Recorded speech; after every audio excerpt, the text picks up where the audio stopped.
Dahil madaming nag-o-order, nag-stock ako ng madami. Iba-iba ang battery size ng motor. Kaya naman panoorin mo ang video na to para malaman mo kung anong battery size ang para sa motor mo. Available po dito ang Motolite pang matagalan. Meron din po kaming Amaron battery. Nag-upload ako ng video kapag meron akong bagong stock dito. Kaya naman kung isa ka sa mga followers ko, ma-update ka kapag may bago akong stock. Isa-isahin natin ito mga guys kung para saan ang battery size na to.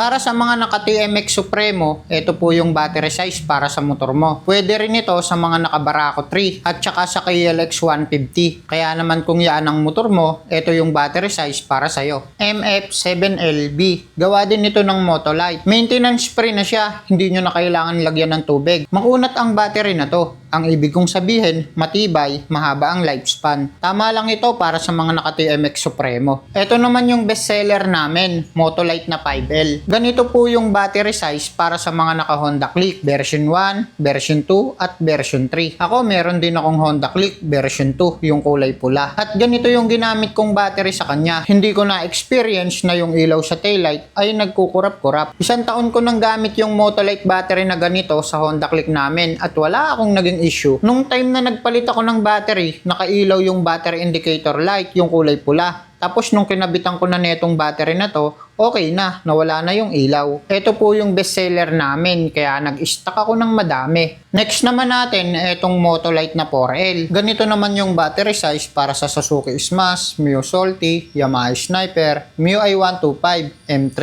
Honda Beat at Mio Gear. At madami pang iba. Ang battery size nga pala nito, 4L. So ayan mga guys, subukan nyo naman ang Motolite pang matagalan. Sa mga naghahanap naman ng 12-12 o yung 12x12 Champion, meron po tayo nyan. Take note lang mga guys, kapag nag-order kayo nito, wala po siyang kasamang battery solution. Bibili pa po kayo ng battery solution. Yung puro o yung acid. Kailangan kasi yung puro yung isasalin nyo dito para mag-activate yung battery. Hindi po pwede yung pandagdag lang mga guys. Original naman ito, kaya siguradong magkakarga ito kapag nilagyan nyo ng battery solution. Pwede nyo gamitin pang ilaw. Syempre, ang ilaw na gagamitin nyo, yung 12 volts. Sa NMAX version 1 at Aerox version 1, ito po yung tamang sukat na battery para sa motor nyo. Maganda ito guys, promise magugustuhan nyo to. Napaka-quality ng Motolite Champion. So ayan guys, para sa version 1. At syempre, ito naman yung battery size para sa mga naka NMAX version 2, Aerox version 2, Honda PCX, Honda ADB, Suzuki Raider, at actually pwede rin ito sa mga naka Honda Click. Ito po yung MTZ6B. Yung ibang maselan yung Honda Click nila, yung nagkukurap-kurap daw po yung ilaw. So eto na yon, subukan mo na yung Motolite Champion. At the same time, mataas yung AH nito. Kaya naman kapag nag-upgrade ka ng mga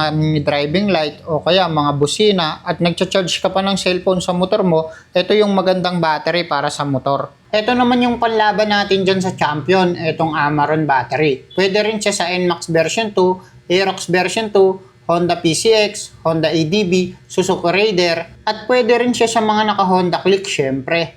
Ayan, naka-PS mark pa siya dito sa Pilipinas. Gawa kasi ito sa India, imported. Kung naghahanap pa ng original Amaron battery, dito siguradong original at bago yung marireceive mong battery. Kung naghahanap ka naman ng 4L na battery na Amaron, ito yung para sa Suzuki Smash, Mio Salty, Yamaha Sniper, Mio i125 o yung tinatawag nating M3, Honda Beat at sa Mio Gear. Ito yan guys, Amaron 4L. Available yan dito sa yellow basket natin. Promise ko sa inyo, bago yung marireceive nyo, original. Bestseller namin ito mga guys, kaya palaging bago yung stock. At kung kanina mo pa hinihintay yung para sa Mio Sporty na naka-setup, ito yung battery size para sa motor mo. Amaron ang brand. Maganda ito para sa mga naka Mio Sporty na naka-setup. Syempre pwede rin ito sa Yamaha YTX 125. Kung gusto mo naman ng Motolite na brand, ito yung para sa Mio Sporty, Yamaha YTX 125 at sa Bonus 110. Kapag stock lang naman yung motor mo, pwedeng-pwede na talaga itong Motolite battery pang matagalan na. Lahat ng nabanggit kong battery na yan, ilalagay natin sa yellow basket. Pagdating sa packaging, talagang sinisigurado namin na safety yung battery. Ito nga pala yung sample na packaging namin. May makapal na bubble wrap yan, tapos nilalagay namin sa box. At nilalagyan na rin namin ng plastic para hindi mababasa. Syempre meron tayong fragile para kahit papano maingatan ng mga delivery rider. Sa ngayon mga guys, yan muna yung available sa yellow basket natin. At kung wala dyan yung motor mo, pa-comment naman ako para nang sa ganun next time meron na tayong battery para sa motor mo. So ayun lang mga guys, maraming salamat. Sana nakatulong.